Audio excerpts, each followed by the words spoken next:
I was looking at your website and I saw the phrase gameful learning, and I want to learn a little bit more about what that meant to you. So one of the things that I'm also married to a fourth grade teacher. And so one of the things that we've always done since the beginning of the store is we've given all teachers a discount at the store because historically speaking, teachers don't get discounts anywhere they go, right? Maybe a day here and a day there, but here we celebrate teachers and education, and we have um, spent a lot of time focusing on working with teachers as starting game clubs in the schools. So we've got a program that we developed we call Gameful Learning, where we have if you're going to start a game club, here are the games that you should start with to hit all the basics of various family games and social interaction games and stuff like that. And then we actually go out, and when we can, if they're local to us, we actually send staff members out to help teach those games as well. So the board game clubs mostly are in the junior high, because when the kids get to high school, at least here locally, they all seem to transfer into Dungeons and Dragons clubs specifically. And but yeah, we work with we send staff out to 8 different junior highs in the area, and we've worked with and helped start game clubs in probably 30 different schools around central Illinois. We've even done mail order ones for some of the ones like in the west side of Chicago that are too far to drive here. We will actually mail them an entire kit. So, and we give them discounts for being a school too. Excellent. And you said you also do summer camps as well? Yeah, well, except for last year, right? But obviously.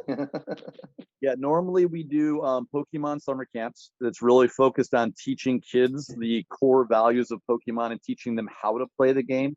I think just like every game store that sells Pokemon, we have a ton of kids that collect the cards but have no idea how to actually play the game. So we focus a lot on the social part of how to play the game as well as the actual game mechanics and teaching them kind of the spirit of the game, since that's a big part of Pokemon. We also do Dungeons and Dragons camps too for the kids, and that's the same thing, right? We're focusing on character creation. We're focusing on the social aspects of playing Dungeons and Dragons. We even do some stuff with teaching them how to paint their own minis. They make, shields for their characters, and we usually finish it out with a foam sword battle in the park. Nice. Yeah, it's a lot of fun. As we keep getting older and they're staying the same age, it's getting harder and harder to pull that foam battle sword off, but it's still fun. Sure.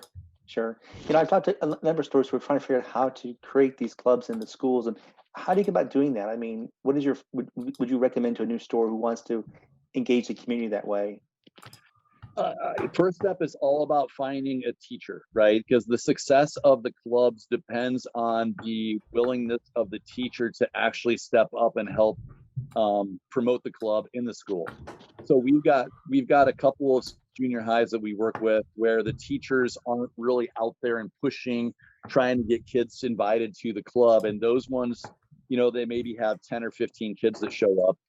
And then we've got a couple of schools that we work with where the teacher is really well liked amongst the students and really pushes the game club. And they'll have, one of the junior highs will have 75 kids show up. And it takes about 7 adult volunteers, not all just from my store. It's usually just me there, but he's got volunteers who just love board games that will just show up and help the kids get organized and teach games. He also works board games into his lesson plans too. He's a history teacher. So when he teaches about like expansionism of European times, all the kids play Settlers of Catan. And, he works in both video games and board games into his sessions as well. Good, great. Now, do you have a local convention that you work with? Yeah, we have our little one here in town. It's called FlatCon. It's been around for a long time. I think this year would be 22 years, but it unfortunately got canceled because of COVID again. But it's actually run by a nonprofit group of people, and all the proceeds are donated to Relay for Life.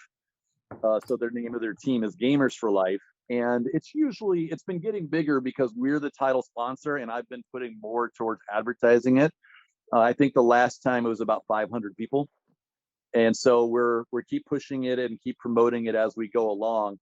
But every town in Central Illinois has a 500 person-ish convention, and then luckily we're 2 hours from Chicago, 2.5 from Indianapolis, and 2.5 from St. Louis. So then we have access to all the big ones too. I'm in the basement right now, and it's a little bit of a disaster area because, like so many other game stores, our tables became storerooms during COVID. We're slowly fighting back to reclaim all of our space, but normally we can seat 48 down here comfortably. If we needed to, we can pack in a lot more people down here. Not an ideal space, but in downtown, a lot of the buildings are from the 1850s, and they didn't really care about things like headroom and stuff back then.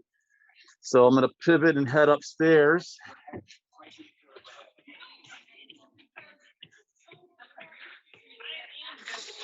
And then, so Magic and all collectible card games are behind the counters here. A lot of people marvel at the fact that we scored a bunch of card catalogs from a library in New Jersey and had them mailed here. And card catalogs are amazing for storing cards in. Who knew? Everything RPG lives back in the corner behind the Goblin. So we do a ton of stuff around RPGs. And I'm going to turn and give you a better shot of the whole room. Our board game wall is one of the biggest around, and it's 40 feet of board games just by itself, if you can see that whole wall there. And then I'll pivot around into the back room here. This room is all miniatures. And one of the things that we do that a lot of other stores don't do is we have a fairly large Gundam section with the Gundam community that likes to get together and build them. And then 40K this year has been going gangbusters for as much as we can actually get product in the store to sell. Paints and everything are back here. And then we also have a huge demo library that this year has been really good, but it is people normally, since we can't do demo games, people can rent these games and take them home. And that has been incredibly popular this year as well. So lots of people learning how to play new stuff before they actually, before they commit to buying it. So this is a program that I think we originally got the idea from Lynn and has worked great for us, because a lot of people then, if you choose to rent a game and then bring it back and decide you want to buy it, we take whatever you paid as a rental fee and we take that off of the price of the new game. So it's like a try it before you buy it program. Works really well for us, been really successful. And then lots of dice, right? Everybody's got tons of dice, so you can never have too many dice in a game store. Squishables has been a new category for us. It all started last year. We got a promo for the Plague Doctor from Squishables, and we put it out on Facebook to see if anybody would like it. And we had like instantly 60 pre-orders. And so we've continued to add a lot of their mythical creatures and just keep expanding it. And we were doing some analysis, and because we added Squishables on, we used to just have Ty. Adding Squishables on, stuffed animals expanded for us by, I think, like 750% last year. I'm just about the demo library. About how does that work? I'm curious the mechanics of that. That's a cool idea. Yeah, it's basically each game is priced, and the demo price of it is 10% of whatever the game would be new. So a $50 game like Catan would be $5 to rent it for one night. Some people elect to rent them for multiple nights. And then, like I said, when they bring it back, they have 30 days. And if they decide they would like to buy it within that 30-day period of time, we take that $5 they already paid, we take it off the price of the new game. So then we just put our demo back in there. With COVID, we've been quarantining every game that comes back in for 72 hours before it goes back in the rack. And, you know, some of the manufacturers have a really good demo game program, and other manufacturers, well, don't. But we, you know, oftentimes if it's really popular, we just end up opening one up and adding it there too, because any game that we have, one, have put out and made available as a demo, or two, have taken the time to sit down and teach staff how to play that game so that they know everything about it. We average about 800% increase in sales from those games. So for a pretty important part of our process that we do here. Yeah. which is the guest takeaway for publishers is send more demo copies. Oh yeah, yeah, absolutely. Awesome. Well, this is great. I really appreciate the tour of your store. Anything else you want to share with the other retail stores out there about your operations, or any tips or suggestions you might have for them? The only thing I would say is don't ignore kids, right? Kids, so many of our hardcore gamers are getting older, they're in relationships and they have their own kids and they want to share the hobby with their families. So make sure you have options for them to play with the younger members of their families too, right? So we do a lot of stuff. With Yellow, particularly around Zombie Kids and some of their titles for Loki, like SOS Dinosaur, that have done really good for us. Just make sure you have options for people can play with all the members of their family, including there's no reason why not to have games starting at 5 years and up.